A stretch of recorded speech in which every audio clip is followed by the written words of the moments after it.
महाराष्ट्राच्या राजकारणात सध्या एक शांत दिसणारी पण आतून धगधगणारी लढाई सुरू आहे. बाहेरून काहीही गोंधळ दिसत नाही, घोषणा नाहीत, पत्रकार परिषदांचा भडीमार नाहीत.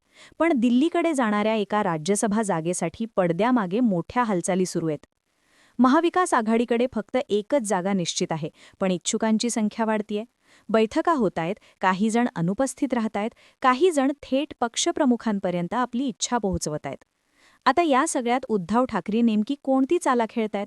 अंबादास दानवे किंवा विनायक राऊत यांना दिल्लीला पाठवून ते आक्रमक राजकारणाचा संदेश देणार आहेत का? आणि या एका जागेवरून महाविकास आघाडीत आतून ताण निर्माण होतोय का? आज या सगळ्या घडामोडींचं सविस्तर विश्लेषण आपण करणार आहोत. नमस्कार. राज्यसभा 2026च्या निवडणुकीची वेळ अजून 1 महिना दूर असली तरी राजकीय हालचालींनी वेग घेतला आहे. महाराष्ट्रातून 7 राज्यसभा खासदारांचा कार्यकाळ हा 2 एप्रिल 2026 रोजी संपतो आहे. या यादीत राष्ट्रवादी काँग्रेस शरदचंद्र पवार गटाचे अध्यक्ष शरद पवार, केंद्रीय राज्यमंत्री रामदास आठवले, भाजपाचे माजी केंद्रीय मंत्री डॉक्टर भागवत कराड, धैर्येश्वर मोहिते पाटील, शिवसेना उद्धव बाळासाहेब ठाकरे पक्षाच्या प्रियंका चतुर्वेदी, काँग्रेसच्या रजनी पाटील आणि राष्ट्रवादी काँग्रेसच्या डॉक्टर फौजिया खान यांचा समावेश आहे. म्हणजेच ही निवडणूक केवळ एक नियमित प्रक्रिया नाहीये, तर महाराष्ट्रातील सत्ता संतुलन आणि विरोधी राजकारणाच्या पुढच्या टप्प्याचा पाया ठरू शकते. महाविकास आघाडीच्या गणिताकडे पाहिलं तर सध्याच्या आकडेवारीनुसार आघाडीकडे एकच जागा सुरक्षित मानली जाते आणि इथेच खरा संघर्ष सुरू होतो. कारण या एकाच जागेसाठी 3 पक्ष, उद्धव ठाकरे यांची शिवसेना, राष्ट्रवादी काँग्रेस शरद पवार गट आणि काँग्रेस हे तिन्ही पक्ष आपापली ताकद वापरत आहेत. राष्ट्रवादीकडून शरद पवार यांचं नाव पुढे करण्यात येत असल्याची चर्चा आहे. त्यांच्या राष्ट्रीय अनुभवाचा आणि दिल्लीतील वजनाचा विचार करता त्यांचा दावा स्वाभाविक मानला जातो. काँग्रेसही आपली जागा सोडण्याच्या मनस्थितीत नाही. अशावेळी उद्धव ठाकरे यांच्या पक्षाने काय भूमिका घ्यावी हा मोठा प्रश्न उभा राहतो. पण खरी सुरस उद्धव ठाकरे गटातच दिसतीये. अजून जागा कोणाला मिळणार हे निश्चित नाहीये, पण इच्छुकांची यादी मात्र वाढली आहे. विद्यमान खासदार प्रियंका चतुर्वेदी यांचं नाव पुन्हा चर्चेत आहे. त्यांच्यासोबत माजी खासदार राजन विचारे, विनायक राऊत, चंद्रकांत खैरे आणि माजी विरोधी पक्षनेते अंबादास दानवे हेही राज्यसभेवर जाण्यासाठी इच्छुक असल्याची माहिती समोर येते. काहींनी थेट उद्धव ठाकरे यांच्याशी संपर्क साधल्याचीही चर्चा आहे.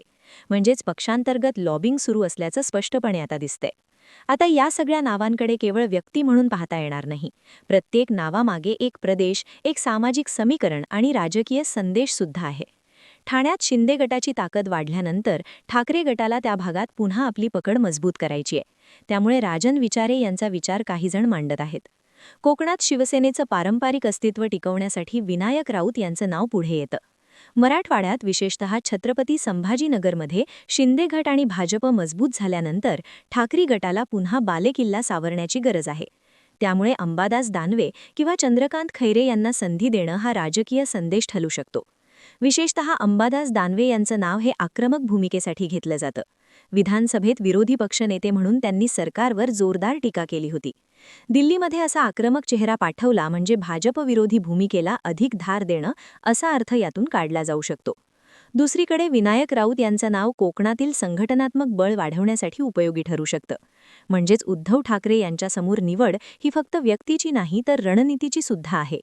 या दरम्यान राज्यसभेच्या पार्श्वभूमीवर महाविकास आघाडीची बैठक बोलवण्यात आली होती. आता या बैठकीत काय झालं तर आदित्य ठाकरे यांना या बैठकीसाठी 2दा निमंत्रण दिलं गेलं, मात्र ते उपस्थित राहिले नाहीत अशी माहिती पुढे आलीय. आता ही अनुपस्थिती केवळ वेळेअभावी होती की राजकीय संकेत? कारण चर्चा अशी आहे की राज्यसभेची जागा आधी ठाकरेंच्या शिवसेनेला मिळावी यावर ते ठाम आहेत. जसंच आधी जागा कोणाला जाणार हे ठरवा, मग उमेदवाराचा विचार करा, अशी भूमिका असू शकते. या घटनेमुळे आघाडीत काही अंशी तणाव असल्याच्या चर्चा सुरू झाल्या आहेत. आता व्यापक राजकीय परिणामांचा विचार केला तर ही निवडणूक 2029च्या पुढील लोकसभा आणि विधानसभा समीकरणांवर प्रभाव टाकू शकते. जर आघाडीत एकोबा राहिला नाही तर विरोधी मतांचं विभाजन होऊ शकतं आणि जर एकमताने निर्णय झाला तर विरोधी पक्ष एकसंघ असल्याचा संदेश जाईल. उद्धव ठाकरे यांच्यासाठी ही संधी आहे पक्षफुटीनंतर राष्ट्रीय पातळीवर आपला आवाज अधिक ठाम पोहोचवण्याची. त्यामुळे ते आक्रमक नेता निवडतील की संतुलित आणि समन्वय साधणारा चेहरा, हे पाहणं नक्कीच महत्त्वाचं ठरेल. सध्या तरी सगळं पडद्यामागे सुरू आहे. अधिकृत घोषणा नाही, पण इच्छुक सक्रिय आहेत. आघाडीतील चर्चा सुरू आहेत. प्रत्येक पक्ष आपापला दावा मजबूत करण्याच्या प्रयत्नात आहे आणि या सगळ्यातून स्पष्ट होतं की केवळ राज्यसभेची निवडणूक नाही तर महाराष्ट्रातील विरोधी राजकारणाची पुढची दिशा ठरवणारी कसोटी आहे. आता पुढचा टप्पा म्हणजे आघाडीतील अंतिम निर्णय.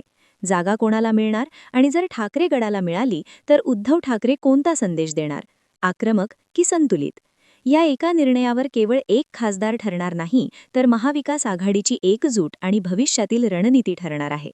राजकारणात शांतता म्हणजे स्थैर्य असंच नसतं, कधी ती मोठ्या निर्णयाआधीची तयारी असते आणि महाराष्ट्रात सध्या तसंच काहीचं चित्र बघायला मिळतंय.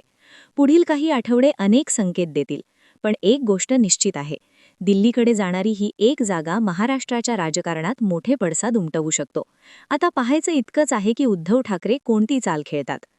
उद्धव ठाकरे यांनी राज्यसभेसाठी आक्रमक चेहरा दिल्लीला पाठवावा का? की महाविकास आघाडीत संतुलन राखण्यासाठी तडजोडीचा उमेदवार द्यावा? तुमच्या मते योग्य रणनीती कोणती? कमेंटमध्ये नक्की सांगा. बाकी राजकारणाच्या आखाड्यात आपली नजर कायम असणारच आहे. तेव्हा कुठेही जाऊ नका, पाहत रहा, सबस्क्राईब करा पुढचा विचार.